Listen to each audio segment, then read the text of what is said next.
Kalau mak saya tahu yang saya tengah berjaya ni, pasti dia nangis.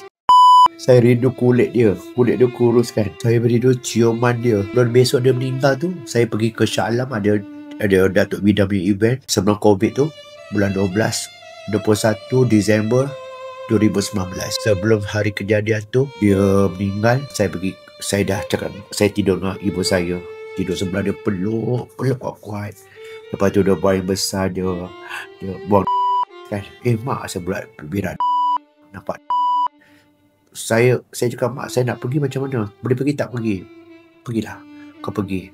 Pasal dia tak nak saya sedih. Tapi bila saya dapat panggilan, saya dah sampai Shah Alam tu, besoknya hari Jumaat, mak saya meninggal, saya patah balik, saya pekik, saya beraung. Bila nampak video, saya cepat-cepat saya tutup. Kalau nampak gambar ni, cepat-cepat saya tutup.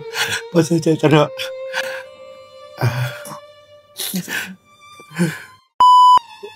Sorry to say, memang tipu lah kalau saya berbual seorang. Saya manja dengan dia. Saya ikut cara mak saya suka peluk orang. Bila saya peluk tu, saya teringat arwah mak saya. Itu yang saya tak boleh lupakan lah. Kerana mak adalah segala-galanya.